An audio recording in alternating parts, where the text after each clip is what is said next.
Hi friends, Vikram വേദയുടെ latest എപ്പിസോഡിന്റെ പ്രമോല് കാണിക്കുന്നത് Darshan MLA വാസ്തവന് നല്ലൊരു കൊട്ടു കൊടുക്കുന്നുണ്ട്. അതിനുശേഷം പിന്നീട് കാണിക്കുന്ന ഭാഗത്തെ വിക്രമിന്റെ അടുത്തേക്ക് ദർശൻ ചെന്നിരിക്കുക. എന്നിട്ട് ചോദിക്കും, എന്തിനാണ് വിക്രം വാസ്തവന്റെ മകനെ അടിച്ചതെന്ന് എന്നോട് പറയണം, എന്നാലേ എനിക്കിതിൽ എന്തെങ്കിലും ചെയ്യാൻ കഴിയൂ. അങ്ങനെ വിക്രമിനി അതെല്ലാം സത്യങ്ങളെല്ലാം ദർശനോട് തുറന്നു പറയുന്നുണ്ടോ ഇല്ലയോ എന്നറിയില്ല, ഉണ്ടാവാനാണ് സാധ്യത. അങ്ങനെ ശേഷം അടുത്ത ദിവസം അവരുടെ വിധിയുടെ ദിവസം വന്നിരിക്കുക. വിക്രം ആ പ്രതിക്കൂട്ടിൽ നിൽക്കുക. മറുവശത്ത് വിക്രമിനെതിരെ മൊഴി പറയാൻ വേദയും. അങ്ങനെ ദർശന്റെ ചോദ്യങ്ങൾ ഉയരണേ.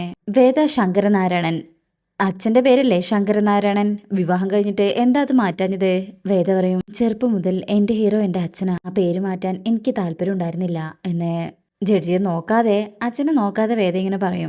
ദർശൻ ചോദിക്കും, അതായത് ഭർത്താവ് നിങ്ങൾക്ക് ഹീറോ അല്ലെന്ന്, നിങ്ങൾക്ക് നിങ്ങളുടെ ഭർത്താവിനോട് സ്നേഹമാണോ വെറുപ്പാണോ?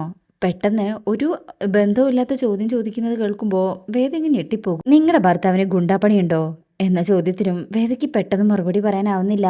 മൗനത്തിൽ നിൽക്കുമ്പോൾ പറയൂ, നിങ്ങളുടെ ഭർത്താവിന് ഗുണ്ടാപ്പണി ഉണ്ടോ? അങ്ങനെ ദർശൻ ചോദിക്കുന്ന പല ചോദ്യത്തിനും വേദയ്ക്ക് ഡയറക്റ്റ് ഉത്തരം പറയാൻ പറ്റുന്നില്ല. ദർശൻ പറയും, കോടതിയുടെ സമയം, വിലപ്പെട്ട സമയം ഇങ്ങനെ കളയരുത്, ചോദിച്ചതിന് ഉത്തരം പറയണം. ദർശൻ വേദയെ ഉത്തരം മുട്ടിച്ചിരിക്കണേ. ഒന്നും പറയാനാവാതെ വേദ ഇങ്ങനെ നിൽക്കുന്നൊക്കെ ഈ ഭാഗത്ത് കാണാം. പിന്നെ നെക്സ്റ്റ് പ്രമോയിലുള്ളത് ഈ വിധി മറ്റൊരു ദിവസത്തേക്ക് മാറ്റി വെച്ചതാണ്. അവിടെ കാണിക്കുന്നത് വിക്രമിന്റെ വിധി ജഡ്ജി പറയുന്നുണ്ട്. പിന്നീട് വേദ ഇങ്ങനെ വീട്ടിലേക്ക് പോകുന്ന വഴി വേദയെ MLAയുടെ ആൾക്കാരെ തട്ടിക്കൊണ്ടു പോകുന്നതാണ്. തട്ടിക്കൊണ്ടുപോയിട്ട് ഒരു ഗോഡൌണിൽ അടച്ചിട്ട് പൂട്ടും. അങ്ങനെ MLA വന്ന് പൊട്ടിച്ചിരിച്ചിട്ട് പറയും, നിന്നെ രക്ഷിക്കാൻ അവൻ വരും, എനിക്ക് നിന്നെ അല്ല വേണ്ടത്, അവനെയാ എന്നൊക്കെ ഇങ്ങനെ പറഞ്ഞ് അട്ടഹസിച്ചിരിക്കണേ. വേദയുടെ കൈയും കാലൊക്കെ കെട്ടിയിട്ടിട്ടുണ്ട്. അപ്പോൾ വിക്രം എന്തായാലും അങ്ങോട്ട് വരുന്നുള്ള കാര്യം ഉറപ്പാ. അപ്പം നമുക്ക് ആ ഭാഗത്തിനൊക്കെ വെയിറ്റ് ചെയ്യാം. അപ്പം നിങ്ങൾക്ക് റിവ്യൂ ഇഷ്ടമായിട്ടുണ്ടെങ്കിൽ ചാനൽ ലൈക്ക് ചെയ്ത് സബ്സ്ക്രൈബ് ചെയ്ത് സപ്പോർട്ട് ചെയ്തേക്കടേ. താങ്ക്